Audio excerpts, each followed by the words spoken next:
Gente, tá dando para todo mundo ver o vídeo aí? Tô conseguindo te ouvir, professor.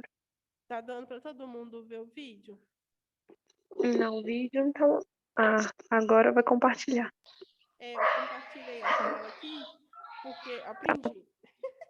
Aí agora dá para vocês pegarem o slide também. Aos pouquinhos a gente vai conseguindo, tá vendo?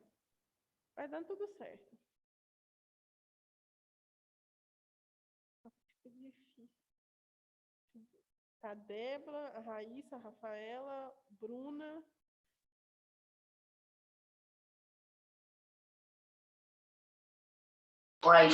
Agora tá bom, tá dando para ver. Tá dando para ver, né? Professora, deixa eu te Sim, tá perguntar. Na ótimo. última aula, você fez a chamada. Você colocou meu nome? Que eu não vi se você me chamou. Qual é o seu nome? Arielle. Sim, já tinha colocado, Ah, mas eu não. tinha visto só fotinha. Ah, tá. Não, tá ótimo. Obrigada. Nada. É porque assim, agora que eu aprendi a compartilhar a tela, vai ficar mais tranquilo. Que aí eu consigo ver quem tá falando.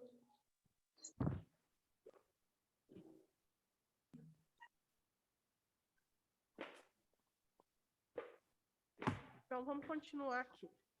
Árvore bronca e pulmões. O processo de envelhecimento dos pulmões perdem um peso e as trocas gasosas diminuem por alargamento e calcificação das cartilagens traqueais e brônquias. A redução das vias aéreas e o estreitamento dos brônquios, aumento dos ductos e alvéolos, achatando os sulcos alveolares e a redução da superfície alveolar. Então, o que é isso? A expansibilidade do pulmão, ela vai estar sendo comprometida, ela vai ficar reduzida. Então, por isso que o pulmão ele é dividido em três partes, né? Que é ápice, base e o terço médio. Então, quanto mais se tem dificuldade para respirar, mais áreas estão comprometidas. Geralmente começa da base e vai subindo. Se está na base e terço médio, esse pulmão já é um pulmão muito comprometido, é muito grave e essa pessoa vai demandar de muito oxigênio. Então, o que acontece quando a pessoa precisa intubar? Quer dizer que o pulmão está comprometido num grau a qual ele não consegue fazer a expansibilidade completa. Então, assim, a expansibilidade dele está comprometida e a ventilação mecânica, ela vem com o intuito de fazer com que esse pulmão recupere o drive respiratório, que ele consiga expandir da forma adequada para ter oxigenação, tanto para os tecidos quanto no sangue. Falar das células muculares. As células muculares acarretam a dificuldade da limpeza das vias, acarretando a maior predisposição a infecções. Então, essas células muculares, elas são como se fossem tipo umas vassourinhas. É como se fossem as vassourinhas que fazem a limpeza. Né? Então, assim, se elas vão diminuindo a sua atuação, então vai fazendo com que vá mais coisas para lá.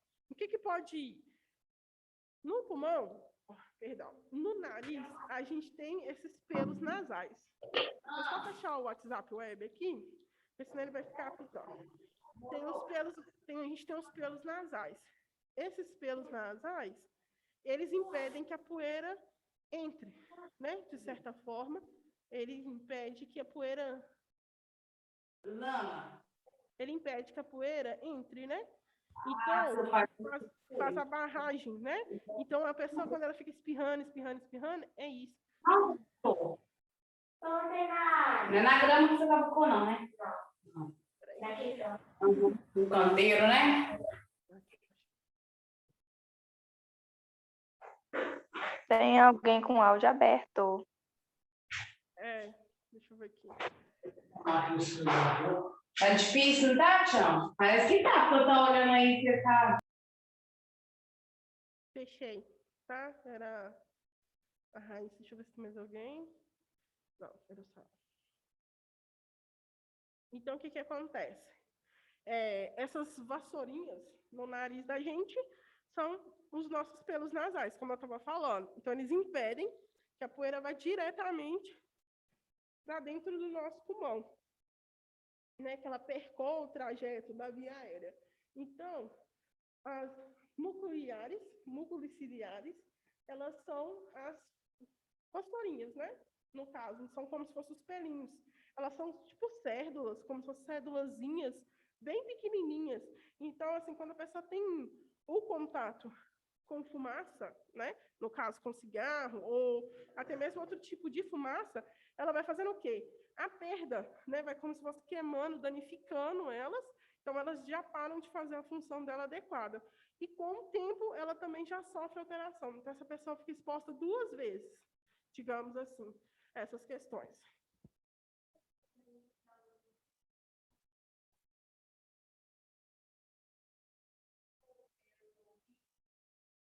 Essa é específica do pulmão. Em cada lugar tem. O intestino também tem, né? Que faz com que são as vilosidades intestinais que a gente fala. Professora, sim? uma pessoa que tem rinite alérgica, por exemplo, alguma inflamaçãozinha assim no nariz, essa poeira entra do mesmo jeito? O que acontece para o nariz ficar tão incomodado? Então, ela tem uma alteração, sabe? Ela tem alguma alteração que dificulta a percepção, entendeu? Pode ser um erro genético, digamos assim. A pessoa aqui tem de tudo, né? Rinite, sinusite, bronquite. Então, para ela, a pandemia do coronavírus foi a pior coisa que podia acontecer. Então, assim... Pode ser hereditário? Pode ser hereditário. Porque também está no fator genético, né? Então, pode ser hereditário, sim. Então, assim, vou dar um exemplo que é muito particular meu. Se a pessoa queima alguma coisa e eu estou por perto, eu começo a espirrar. Na hora, sabe? E, assim, o meu nariz fica saindo só aquela aguinha, sabe? Só o líquido, não é nem secreção, não. É o líquido mesmo, porque incomoda. E esse líquido é como se fosse água. Vamos dar um exemplo da casa. Você não usa vassoura e água para lavar? E a mesma coisa no nariz. A água para tentar tirar. Se essa questão dos pelinhos nasais não estão barrando, a água é para tentar tirar. E fica escorrendo essa água insuportável. Aí a pessoa olha para você e já fala, nesse tempo de Covid, você está com Covid? Você não vai ficar perto de mim. Agora você vai sair, agora que ele achar sujo, ele vem. É uma dúvida ou é o áudio aberto? Não, pode ser que é um pé de um pé. É assim que é, velho. É, tiver na reta. Pode.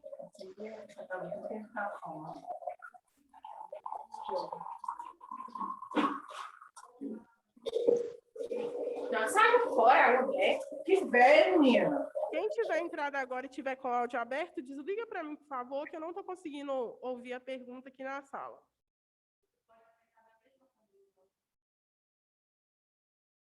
Depende da emissão que tem.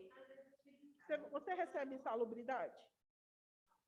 Então, depende, porque, assim, esses graus, assim, a pessoa geralmente recebe insalubridade por causa que é feito um estudo para ver se a emissão que está no local, ela acarreta dano à saúde da pessoa.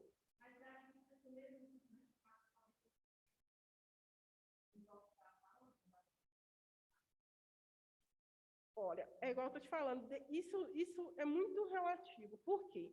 Porque a fumaça do fogão a lenha, ela é diferente. Porque ela você não tem um controle. Você vai colocar uma madeira de tudo quanto é tipo. Então vai subir naquele fumação, sabe? Então, assim, a pessoa na roça, né, ou a pessoa antigamente, ela não tinha ninguém para ficar controlando a emissão e a quantidade que sai. Hoje em dia a gente tem. Então, por lei, é determinado pagar-se insalubridade, né, que a pessoa recebe insalubridade justamente pelo risco que ela está exposta. Pode ser que você esteja exposta, sim, não estou dizendo que você não esteja, mas a quantidade na qual você é exposta não é prejudicial à sua saúde, porque senão o seu estabelecimento de trabalho seria multado. Isso. Irritado. Essas tipo umas fluidinhas, né? Pois é, aí isso aí é uma questão que deveria ser levado, sabe? Às vezes o estabelecimento que você trabalha Não passou por essa fiscalização. Você pode perguntar, porque se for algo que for prejudicial à sua saúde, eles têm que te dar uma insalubridade. Então, eles passam por critérios, né?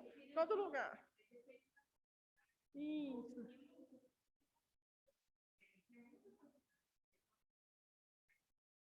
Essa questão realmente ela abrange a questão da enfermagem e medicina do trabalho, né? Junto com a segurança, né? O técnico de segurança. Eles que ficam responsáveis por essa área, entendeu? Se for algo prejudicial, a empresa tem que passar por uma verificação para te ressarcir por isso, né?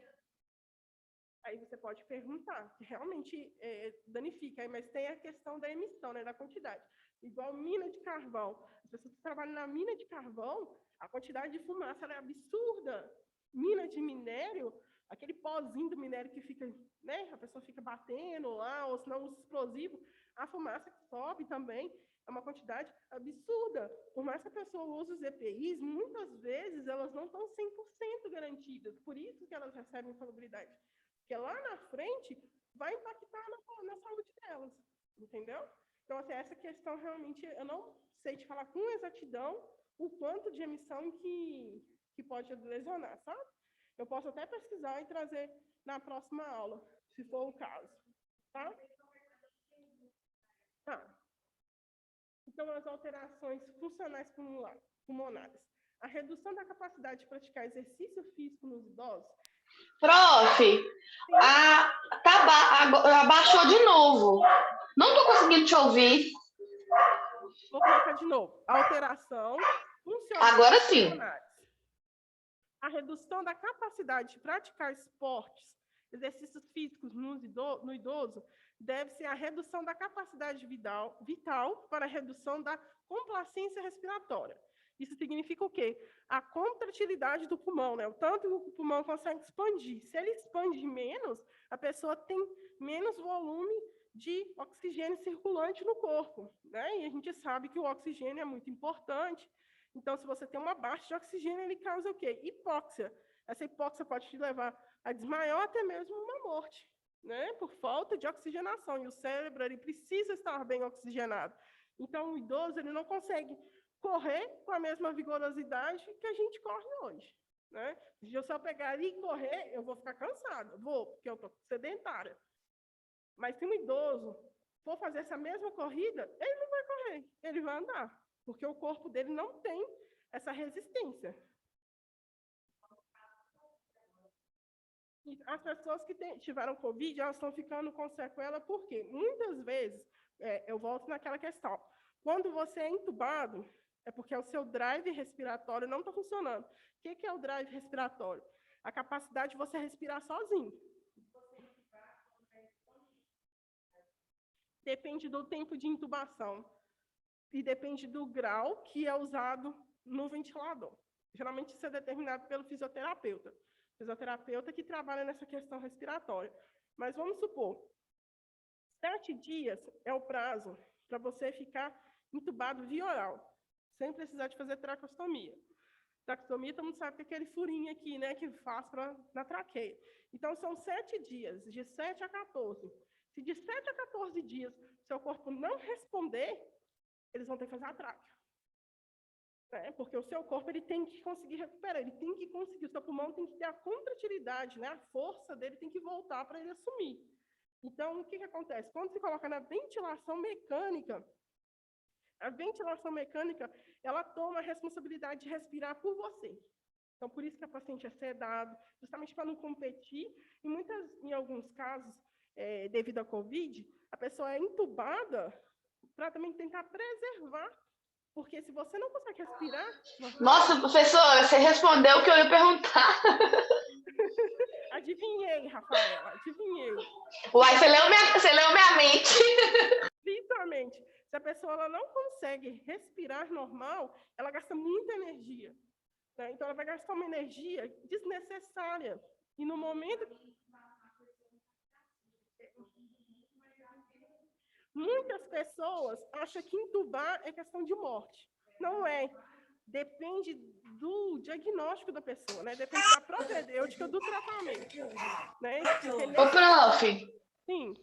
e por exemplo, no caso de Covid, né? Só para completar a minha pergunta, geralmente a maioria das pessoas que são entubadas em relação ao Covid morre. Qual que é tipo assim, o que leva, assim, a pessoa, às vezes, porque eu já escutei vários casos de pessoas, às vezes, que eram novas, não tinha comorbidade, e mesmo assim, depois igual um colega meu mesmo, ele faleceu, ele não tinha nem 50 anos, né? Ele foi entubado, não tinha problema, assim, comorbidade, ele foi entubado, passou uns dias no hospital e faleceu. Só que, tipo assim, a gente fica sem graça de pegar e perguntar à família, né? Sim. Porque como que você chega tipo assim, no momento de dor, mas o que aconteceu? Por que ele morreu? Tem vários fatores, né, que pode ter acontecido. Mas qual que é o principal fator que às vezes leva a pessoa a óbito em relação ao Covid quando está na intubação? Então, o que acontece é o seguinte, são feitos uma bateria de exames, né, inicialmente. Quando a pessoa já chega com uma saturação baixa, já coloca o O2, porque pode ser alguma deficiência de oxigenação. Se essa oxigenação continua baixa, se a pessoa não consegue tirar o O2, que é o catéter nasal que fala, vai só aumentando. Coloca uma máscara de macro com reservatório, que é um saquinho embaixo, né? Então, ela tem uma maior concentração de O2. Continua baixando, entende-se o quê? Que é o drive respiratório que está danificado. Faz um raio-x ou uma tomografia. Quando faz, o que acontece? A telectasia, quer dizer que esse pulmão já está comprometido, né? Então, ele está colabando, os alvéolos eles não estão abrindo e fechando, está tendo um colabamento. Então, qual que é a propedêutica? O médico muitas vezes... Ô, prof, então isso que você está explicando é tipo o que você explicou para a gente no princípio em relação ao pulmão, né? Que quando chega naquelas fases de comprometimento, né? Isso mesmo. Tipo, caso a pessoa já tinha o pulmão comprometido, aí entrou o caso da pessoa da Covid. Sim. Aí o pulmão ele não consegue responder à oxigenação, a várias outras coisas, por isso que às vezes ocorre o óbito, né? Isso, porque o que acontece? Quando coloca no ventilador, né, na ventilação mecânica, a ventilação ela assume a responsabilidade. E o corpo tem um prazo, como eu disse, 7 a 14 dias para tirar o tubo para a pessoa voltar. Se ela não voltar, opta pelo atraco, se vê que está tendo alguma resposta. Porque a ventilação ela tem parâmetros. Se você coloca num parâmetro máximo e a pessoa não responde, quer dizer que a pessoa não tem capacidade de respirar sozinha. Se ela não tem capacidade de respirar sozinha, você desligou a ventilação mecânica, ela falece na hora. Então, é acompanhado. Tem que tomar muito... E geralmente, quando acontece isso, professor, igual você está explicando, por exemplo, né? A pessoa está no caso de Covid, deu esse tempo estipulado da respiração mecânica, aí tem que tirar. Aí tirou, a pessoa não suporta e ela vai a óbito. Não, mas antes de acontecer... Não tira. Funciona assim. Faça um teste. Esse teste é reduzir o parâmetro. Né? Ah, tá, entendi. O nível, né? Vai reduzindo o nível. A oxigenação. A PIP fisiológica que a gente fala é de 6 a 7. Passou disso, já não está normal. Então, chega a colocar a PIP até 12. Então, se a PIP está 12, entendi. você tenta abaixar, o paciente não respondeu, voltou, você vai e continua fazendo outro procedimento. Tentou de novo, não deu. Aí você começa a ter certeza que aquele paciente ainda está com o pulmão muito comprometido. E também, não é só um fator isolado. Nada nunca é um fator isolado para tomar decisão. Olha-se também, questão de exame laboratorial, a questão de resposta corporal. Então, entra tudo isso. É um conjunto, né, de sinais e sintomas que o paciente está apresentando e muitas vezes, infelizmente, ele não consegue ter uma melhora mesmo. E acabar. Aí esse caso é igual você explicou no começo, né, em relação à vida saudável, né?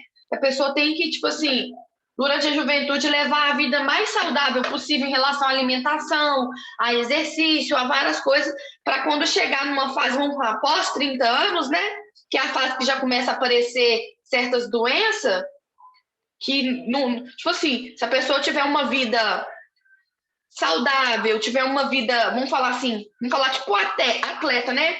É muito ativo, faz a atividade física, trabalha e tudo, tende a ser menor, né, o impacto, né, na velhice.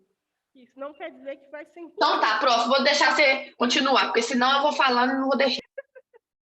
Tudo bem. Não quer dizer que vai ser impossível, quer dizer que essa pessoa não vai ter nenhum problema, mas vai ter problemas, mas vai ser talvez de mais fácil manejo do que uma pessoa que... E tipo assim, tem uma recuperação mais rápida, né? Isso é muito relativo, sabe por quê? Eu sei de um relato de uma paciente de 18 anos que parou, não deu tempo nem de entubar. Parou, não deu tempo de entubar, fez tudo e ela não voltou, sabe? Então, assim, isso depende de várias questões. Que igual eu expliquei também, É triste, Rafael, né? o corpo da gente é um relógio. Se você tirou uma pecinha, aquela pecinha ali vai te fazer falta. E muitas vezes... Só que o nosso corpo, professora, eu acho assim, o corpo do ser humano, ele é tão inteligente, porque quando tem qualquer coisa errada com o nosso corpo, com o nosso organismo, alguma coisa diferente acontece. Por isso que a gente tem que ficar atento aos sinais que o nosso corpo dá. Exatamente. Tipo assim, nossa, mas eu não senti esse tipo de dor, mas tá estranho. Tem que ir fazer, né? Ir no médico, fazer exames, porque às vezes pode evitar algo, tipo assim, pior que estaria para acontecer. Pode.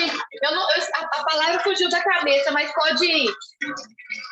Prevenção, Tipo assim. né? Isso, pode prevenir algo que tá para vir que seria pior. O impacto, às vezes, a pessoa descobrindo com antecedência, tendo os cuidados, ele provavelmente será menor, né? Isso mesmo. Porque o que acontece? Eu uso o exemplo do relógio porque o relógio é uma máquina, né? Se você tirou uma pecinha ali e dá para uma pessoa que não conhece, que não viu você tirando, essa pessoa vai quebrar a cabeça para tentar fazer voltar ao normal. E isso acontece com a gente todo dia. Porque quem não sente uma dor de cabeça hoje? Quem não sente uma dorzinha nas costas no outro dia? Quem não sente uma dor na perna? São sinais do seu corpo que de alguma coisa está errado. Se você não procurar ajuda, depois esses sinais viram um montante, e na hora que você chega no médico, até que o médico diagnostica o que é aquilo, às vezes é tarde. Pode acontecer isso? Pode. E não é incomum, porque ele vai chegar, ele vai ouvir os seus relatos, os seus sinais e sintomas, mas muitas vezes esses sinais e sintomas podem ser relacionados a diversos diagnósticos. Então, como que ele vira para você e fala, é só uma dor de cabeça. Aí você volta, deve ser porque você não está dormindo. Não, essa dor de cabeça deve ser uma enxaqueca. Essa dor de cabeça é um aneurisma no final. E quando você descobre, ela já rompeu.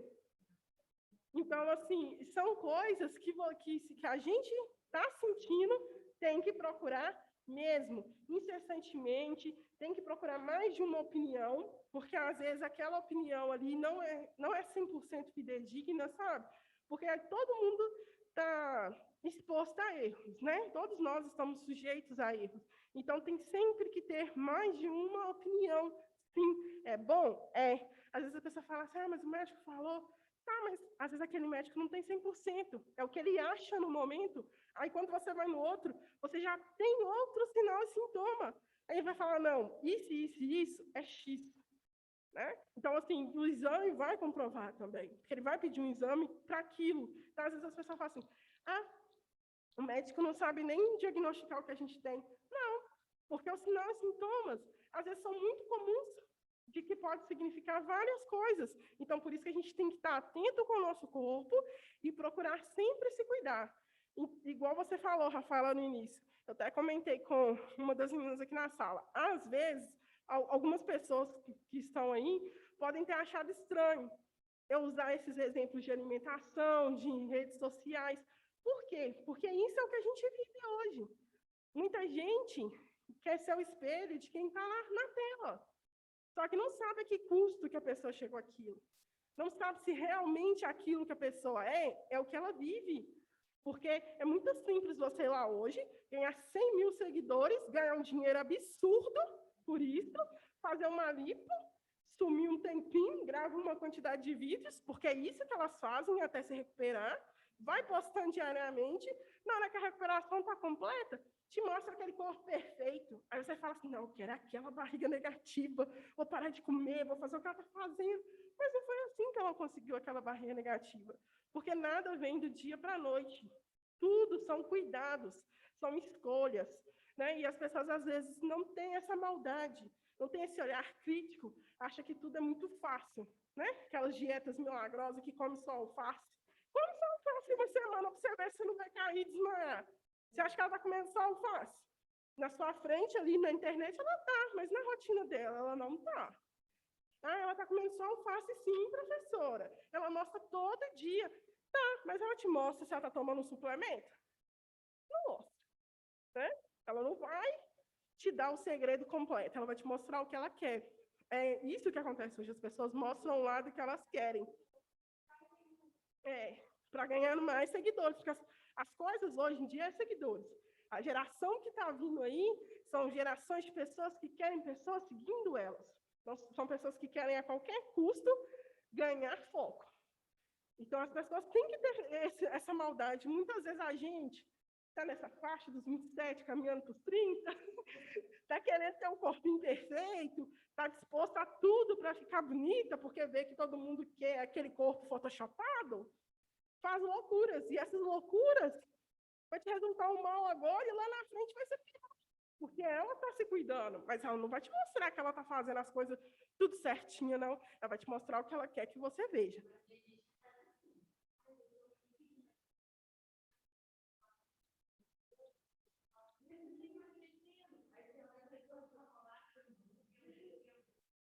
É aquela questão que eu falei, né? É a questão de escolhas, né? Quando você vai a uma nutricionista hoje em dia, elas são bem claras. Você não precisa parar de comer para você emagrecer. Você precisa saber fazer boas escolhas. Você precisa reeducar o seu corpo. Você tem que mostrar para ele que outras coisas vão te dar o mesmo valor calórico que aquele hambúrguer. E depois de um tempo, você pode dar um lixão, que eles falam, né? Que é abrir um processo no final de semana para você comer o que você quer. Aí a pessoa vai e faz 2 semanas de dieta bonitinho, fala assim, meu corpo já está chique, ele já entendeu. Abre o lixão, açaí, hambúrguer, pizza, macarrão, e faz aquilo tudo. Aí depois vai lá na academia, eu não estou aguentando nem malhar. Mas por quê? Fez o lixão antes do tempo. O corpo precisa de mais tempo para se reprogramar, né? É como se você estivesse começando tudo do zero, e é difícil. Ô, professora, Sim. Eu vou interromper de novo para me perguntar um negócio. Eu falo por mim, eu tenho 31 anos e eu, de uns tempos para cá, eu percebi uma coisa, que depois que eu entrei nos meus 30 anos, eu sempre alimentei muito bem, sempre comi muito, sabe? Uhum. Mas depois dos meus 30 anos, geralmente, tipo assim, dependendo, tem dia que eu, por exemplo, assim, eu levanto, às vezes não dou nem vontade de tomar café, não tomo café, aí deu hora de almoço, eu vou lá e almoço. Aí, a comida que eu como parece que fica até umas 6 horas da tarde e eu não sinto fome nem nada, parece que eu não tô comendo igual antes, sabe? Não sei se é por conta da idade, não sei. Isso depende do que o seu cérebro entende do que você precisa, sabe? Às vezes ele acha que ele faz o levantamento, que o nosso cérebro, ele é um analista. Ele faz o levantamento e vê que se você tem ali tá suficiente, ele não vai te falar para comer muito, não. Mas na hora que ele já gastou toda a energia que ele precisava, ele vai virar para você e falar assim, come. Ou senão, é hábito seu. Às vezes, por algum motivo emocional, a gente deixa de comer, deixa de fazer alguma coisa que a gente tem a rotina de fazer. Se você vai fazendo isso repetitivamente, algumas vezes, o seu cérebro entende que você fez aquilo e ele não sentiu falta de nada, que ele continuou normal. Então, ele vai abdicando algumas coisas, ele vai deixando algumas coisas de lado. E na hora que você assusta, quando você come, ele retém tudo. Ele vai segurar a comida que você almoçou. Porque ele vai falar assim, o quê? Eu não vai comer de novo tão cedo. Eu vou precisar de energia, vou deixar tudo aqui.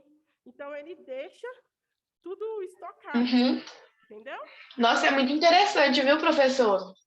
Raciocínio super interessante. É muito interessante, porque assim, às vezes a pessoa acha que é só. Porque assim, tem os extremistas. Ou eu não como nada, ou eu como tudo. Só que não pode ser assim, tem que ser o meio termo. Porque o nosso corpo ele é feito de meio termo. Né? Ele funciona assim, equilíbrio. Nem mais, nem menos. Menos ele não funciona. Mas ele funciona até demais. Ele funciona a um ponto de exaustão. Igual a academia. Vamos voltar no assunto da academia. A academia está lá para quê? Musculatura. Né? Você quer ganhar músculo, definir o seu corpo. Você vai fazendo exercício, vai fazendo exercício. Alguém já viu algum vídeo de rompimento de músculo? Rompimento de ligamento? Por quê? Porque levou aquele músculo à exaustão, esticou as fibras até elas não terem mais aonde ser esticada. Entendeu? Então, assim, e quando estica, é como se fosse um elástico rompendo. Não sei se vocês já fizeram aquela experiência. Estica um monte de elástico, vai esticando, vai esticando, vai esticando, vai esticando. Uma hora não rompe. Faz a mesma coisa. Rompeu. Não vai voltar de novo, não. Tem como suturar e fazer o procedimento para religar. Fazer o religamento do músculo. Mas aquele músculo nunca mais volta. Porque ali vai crescer um tecido fibroso. E a fibrose, ela não estica, não. A fibrose, ela retém. Né? Um exemplo muito comum para nós mulheres. Quem tem filho parto cesárea. No lugar da cesárea, fica um nódulo. Muita gente fala assim, minha cesárea ficou um nódulo, tem um negócio esquisito. É tecido fibroso que cresceu ali. Esse tecido não vai esticar. Isso. E fica um tecido fibroso. Você encosta assim na área, né? Você toca a área, você vê que tem um calombinho, né? Um lugarzinho que não é reto. É a fibrose que cresceu naquele lugar. Porque é a fibrose que liga, né? Ela faz um... Sim. Uhum. Isso. Não estica. Aquilo ali que se prendeu, prendeu. Tá bom. Professora, Porque tudo que é rompido não volta mais a ser igual. A integridade daquele lugar não é mais a mesma. Você rompeu, acabou, não volta. Né? Então, assim, regenera, mas não volta. professora, Só um minutinho. Não, quando tem um rompimento, é feito o procedimento, né? O médico vai lá, faz o procedimento cirúrgico e religa. Mas ele tem que fazer o quê? Fisioterapia. Para fazer com que volte aos poucos, que a fibrose consiga fazer o quê? Ficar um pouco mais flexível. Né? Que a fibrose que vai nascer naquele lugar, que ela vai ser feita, né? Vai ser constituída, ela fica um pouco mais flexível. Você pode ver que a pessoa nunca vai voltar ao lugar. Se faz um rompimento de ligamento na mão, já viu que a mão da pessoa fica para trás. Ela não volta. Alguns dedos mexem, mas ela fica com uma mão assim, meio que engarra. Não sei se vocês estão vendo, fica com a mão meio engarra. A mão é assim. Quando tem um rompimento e liga, por mais que a cirurgia foi feita com a mão assim, a fibrose tende a repuxar. Então, a pessoa nunca mais volta com o movimento 100%. A fisioterapia é justamente para tentar estimular para que volte o mais próximo do normal, mas não volta 100%. Quando tem rompimento, é assim que funciona. Você queria perguntar alguma coisa, Rafaela? não é a Raíssa. Não, não. Pode perguntar, Raíssa. Pode perguntar, Raíssa.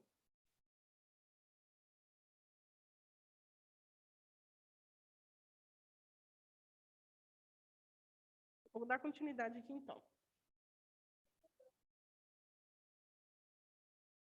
Sim. Eu acho que estava desligado.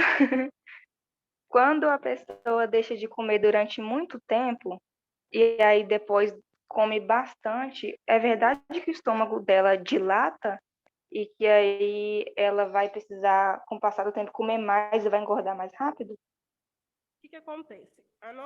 O nosso estômago, ele é uma musculatura, né? Como todo o nosso corpo. Tudo no nosso corpo é formado por músculos. Então, assim, quanto mais você come, mais você dilata essa musculatura.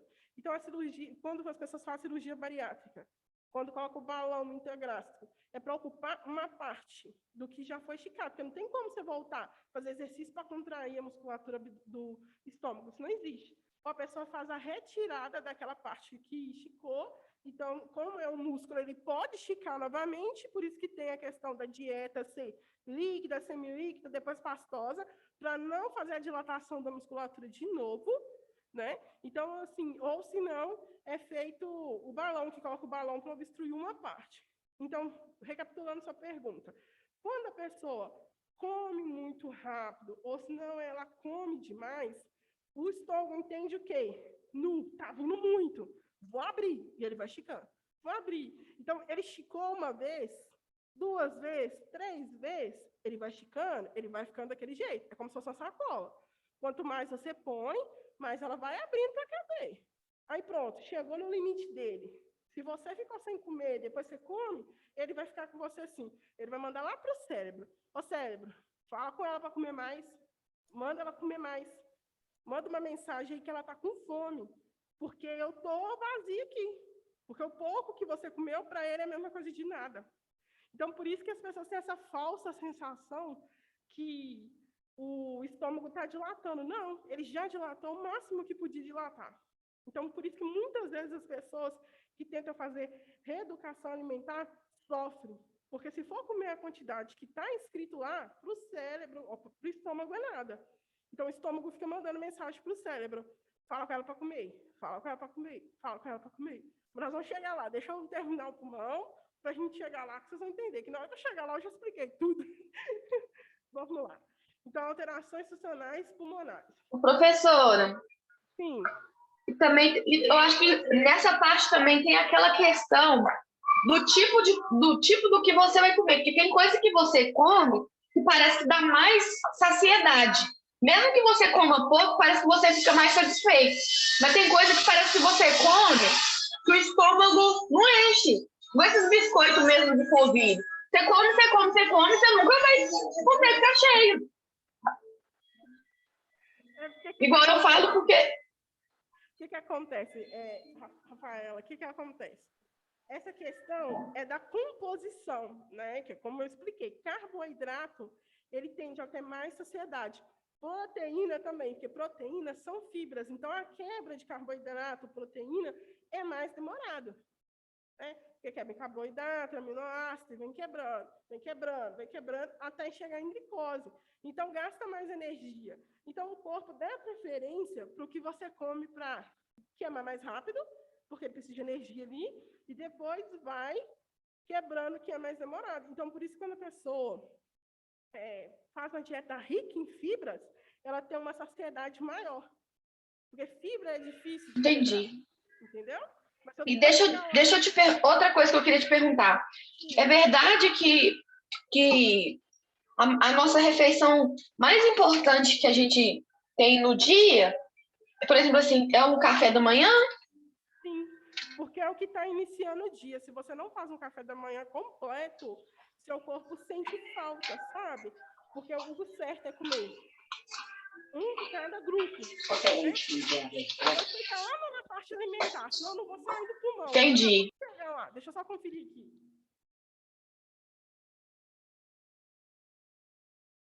Aí, tá vendo? Já é o próximo slide. Deixa eu chegar lá. Vamos terminar o pulmão aqui que eu vou te explicar direitinho. Não me cobra se eu não falar. Alterações funcionais pulmonares. A redução da capacidade de praticar esporte. Peraí, perdi onde que eu estava. A redução da força respiratória, com o aumento do espaço morto e anatômico. Então, no caso, é o quê? Quando reduz a força, se você não está usando o pulmão por inteiro, aquela parte ela começa a ficar em desuso, entra no desuso. Então, ela não funciona mais.